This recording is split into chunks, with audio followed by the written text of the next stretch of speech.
All right, we're going to head to the voicemail of Truth and Reason very quickly. This one just about the whole appeal.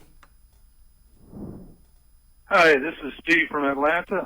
Wondering how Roger Goodell could possibly rule on the appeal when he has admitted to being a lifelong Steeler fan. Also, the NFL still holds a grudge, I believe, for the greatest fans in football saving their team from moving to Baltimore and giving the NFL a black eye. We messed up their scheme of holding cities hostage for new stadiums and sweetheart deals to owners and made them look pathetic. Ray Lewis was involved in a double murder at the Super Bowl in Atlanta and got no suspension and a minimum fine. Ray Rice was filmed beating a woman and got a 2-game suspension. So now they want a Kaepernick Deshaun. It's just the NFL trying to screw Cleveland again. Thanks, and still go Brown.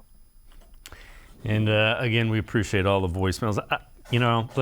Let's welcome in Quincy Carrier. Quincy, I don't know that it's that Roger Goodell is a Steelers fan. That's fine.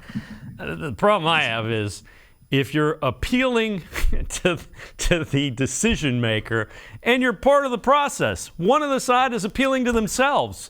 Man, I like my odds of arguing with myself. I'm going to end up getting what I want.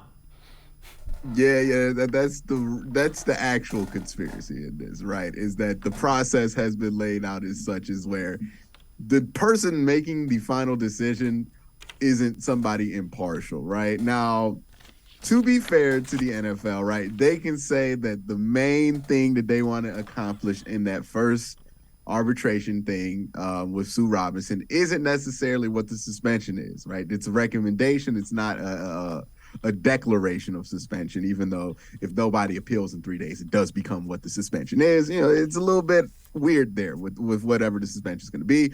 But they could say that we're just trying to determine whether this player broke the personal conduct policy or not. And that's what they determined with Sue Robinson that he did. And then we can determine the suspension, I guess. I don't know. This is where if you're the players union, you got to take a hard line in saying that if you appeal, it has to be to another jointly appointed party from both sides here. Now, the NFL is trying to avoid that hardline stance by going with somebody who can seemingly be more impartial, but is also who they're choosing.